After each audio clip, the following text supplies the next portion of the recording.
The British Army's story is often told as a tale of regiments hailing from the rolling hills of Yorkshire, the rugged highlands of Scotland, and the valleys of Wales. These regional identities have long been celebrated and form a core part of the Army's traditions. But to focus solely on these regions is to only scratch the surface of a much larger, more complex picture. The true story of the British Army is one of global reach and diverse contributions.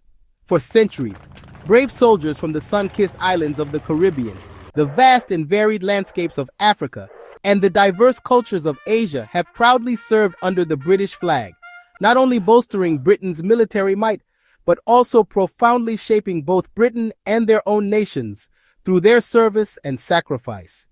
Their unwavering service was absolutely essential in pivotal conflicts, from the fields of Waterloo, where the fate of Europe hung in the balance, to the dense and unforgiving jungles of Burma during the Second World War, where they faced unimaginable hardships.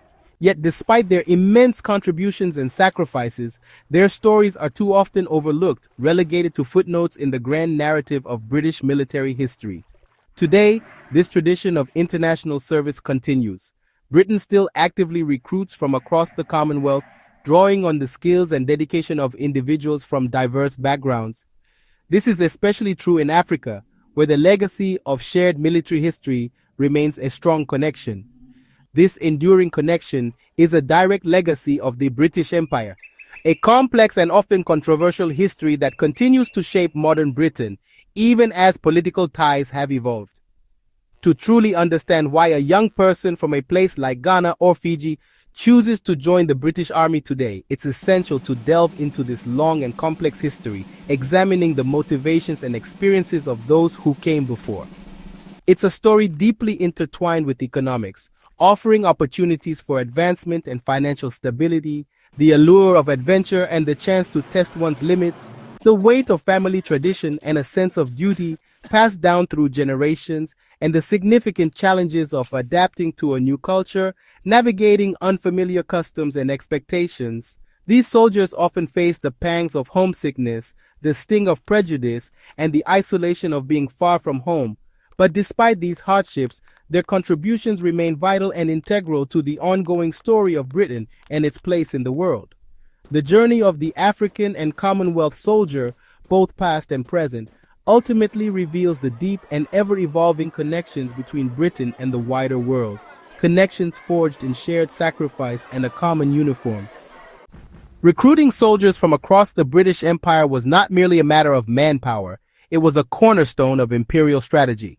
It was absolutely central to maintaining imperial power and projecting influence across the globe. The ability to draw upon a vast pool of recruits from its colonies allowed Britain to punch far above its weight on the world stage. As Britain's empire grew, expanding its reach into every corner of the world, it needed vast numbers of troops, far more than it could readily supply from its own population. So it turned to local populations, tapping into the manpower reserves of its colonies to fill the ranks. This led to the creation of regiments like the West African Frontier Force, specifically designed to operate within the diverse terrains of West Africa, and the King's African Rifles, another prominent example of colonial military units formed from local recruits. These units, while composed of local soldiers, were almost invariably led by British officers, reflecting the hierarchical structure of the colonial system. They were used extensively to conquer territory, expand British influence, and suppress resistance to colonial rule, often with brutal efficiency. The British often skillfully exploited existing local rivalries and ethnic tensions to maintain control and further their own strategic objectives.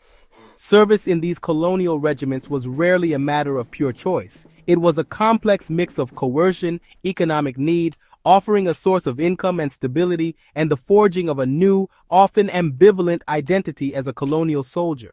During the cataclysmic world wars, Britain, facing unprecedented challenges, called on its empire for help, a call that resonated across continents. Over 1 million Indian soldiers answered that call, fighting in diverse theaters of war, and tens of thousands more from Africa and the Caribbean bravely served, contributing significantly to the Allied war effort. African soldiers in particular fought with distinction and courage, often in incredibly difficult conditions. Their contribution was especially notable in the grueling Burma campaign, where they faced a tenacious enemy in challenging jungle terrain. Yet, despite their sacrifices, they faced systemic segregation, significantly lower pay compared to their British counterparts, and received shockingly little recognition for their valor. After the wars, as colonies across the globe began to gain independence and assert their sovereignty, many of these newly independent nations understandably formed their own national armies, eager to control their own defense. However, a special agreement rooted in the shared history and evolving relationship allowed Commonwealth citizens to continue to join the ranks of the British Army.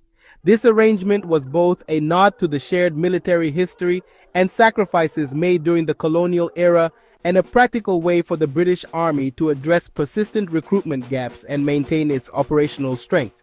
Therefore, the complex legacy of empire and the global conflicts of the 20th century profoundly explains why soldiers from countries like Kenya or Jamaica, nations with deep historical ties to Britain, still choose to serve in the British Army today, contributing to its diverse and multifaceted character.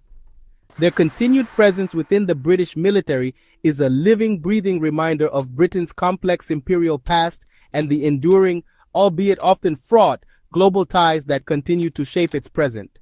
The intricate story of Commonwealth recruitment, with all its nuances and contradictions, is ultimately inseparable from the broader, often turbulent, story of Britain itself and its evolving place in the world. In today's British Army, recruitment strategies have evolved to reflect the changing demographics and global landscape. One significant shift is that Commonwealth citizens are now eligible to apply. This means individuals from countries with historical ties to the UK can join the ranks, even if they've never actually lived in the UK. This opens up a vast pool of potential recruits. This pivotal change was implemented in 2018 as a direct response to address recruitment shortfalls that the British Army was facing. The hope was to bolster numbers and bring in fresh talent. To be eligible, applicants must be Commonwealth citizens, and they need to be at least 18 years of age, reflecting the standard minimum age for military service. Furthermore, these aspiring soldiers must meet the same rigorous educational and physical fitness standards that are expected of all British recruits. There are no exceptions. The initial step in this journey involves an online application where candidates provide their personal information and express their interest in joining. However, it's important to note that the majority of applicants are required to travel to the UK at their own expense to undergo the selection process. This can represent a major financial commitment, potentially creating a barrier for some otherwise qualified candidates. The selection process itself is multifaceted, involving a series of physical tests designed to assess strength, endurance, and agility. In addition, candidates undergo thorough medical exams to ensure they are fit for the demands of military service. Finally, interviews are conducted to evaluate their motivation for joining the Army, as well as their understanding and alignment with core Army values. Successfully passing all these stages doesn't automatically guarantee a place in the Army. Instead, candidates are placed on a waiting list and must await an available training slot, which can sometimes take several months. Once accepted into training, the next significant hurdle involves securing a UK visa, a process that can be complex and time-consuming. This visa application process often causes considerable anxiety and can lead to frustrating delays for aspiring recruits. Only after the UK visa is successfully granted can the individual proceed to the next stage. Only then can recruits finally begin their basic training program in the UK, marking the official start of their military career. Overall, the journey to joining the British Army as a Commonwealth citizen is fraught with personal, financial, and bureaucratic challenges at every turn. For many, successfully navigating and overcoming these obstacles serves as the very first test of their dedication and commitment to serving in the British Army. The modern pathway to British Army service is indeed open to Commonwealth citizens, offering a unique opportunity for individuals from around the world. However, prospective recruits should be fully aware that this path, while accessible, is far from easy and requires significant resilience and determination. Economic opportunity is a powerful motivator. British Army pay, though modest in the UK, can transform lives back home. Many recruits send money to support families, fund education, or build homes. The promise of British citizenship is another draw after 4 years service. Soldiers can apply for permanent residency and after 5, citizenship. This offers security and a future for themselves and their families. But it's not just about money or passports adventure. Travel and learning new skills are strong incentives. The Army offers a chance to escape predictability, operate advanced equipment, and see the world. For some, military service is a family tradition, a source of pride and respect. The British Army's reputation for professionalism makes acceptance a mark of distinction. These motivations, practical, personal, and aspirational, explain why so many travel halfway across the world to serve. It's a decision shaped by hope, ambition, and the pursuit of a better life. Arriving at a British training depot, Commonwealth recruits face a world unlike anything they've known. The climate is often the first shock.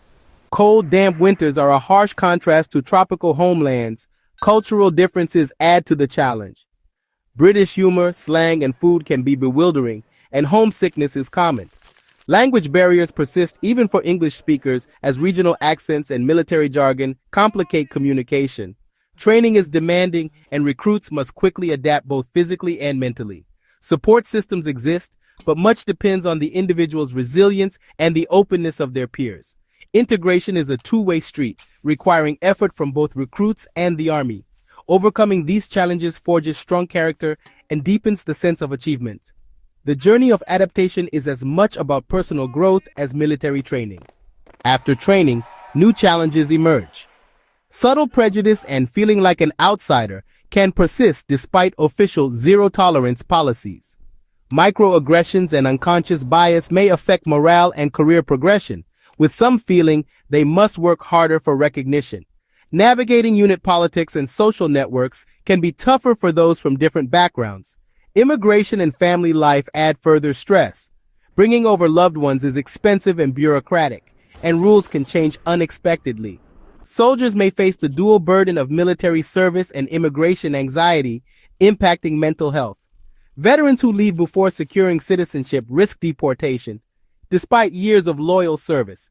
This has sparked controversy and calls for reform, as many believe Britain owes a duty of care to all who serve. The fear of being abandoned by the country they fought for is a real and distressing prospect. These difficulties highlight the unique pressures faced by Commonwealth soldiers. African and Commonwealth soldiers bring diversity, skills, and perspectives that enrich the British Army. Their cultural knowledge and language abilities are invaluable in peacekeeping and complex operations. Many rise to leadership roles, breaking stereotypes and serving as role models. Their presence drives the Army to improve diversity and inclusion, making it more modern and representative. Success stories like Johnson Beharry, a Victoria Cross recipient from Grenada, highlight their courage and commitment. These soldiers embody a living link to Britain's shared history with the Commonwealth. Their service ensures the contribution of the Commonwealth is not forgotten. Recruiting from the Commonwealth sparks debate. Some see it as neo-colonialism, exploiting economic vulnerability to fill difficult roles. Critics argue it shifts the burden of defense onto poorer nations and creates a brain drain as talented individuals leave their home countries. The treatment of veterans is a major concern, with stories of deportation and high visa fees causing public outrage. Campaigners say those who risk their lives for Britain deserve the right to stay. There are also questions about whether the Army should rely so heavily on non-citizens, reflecting deeper recruitment issues at home. These debates touch on ethics, history, and national identity. The role of Commonwealth soldiers remains a sensitive and closely watched topic. The British Army will likely continue relying on Commonwealth soldiers as recruitment challenges persist in the UK. Pressure is mounting for fairer treatment, streamlined citizenship, and lower visa costs for serving personnel and veterans. Reforms are expected, driven by a growing sense of moral obligation. Commonwealth soldiers' unique skills may become even more valued, especially in intelligence and peacekeeping roles. Their presence is shifting from gap fillers to essential specialists in a modern global military. The story of these soldiers mirrors Britain's evolving relationship with its past and its place in the world. How Britain treats them will reveal much about its future identity. Their journey and Britain's are now deeply intertwined.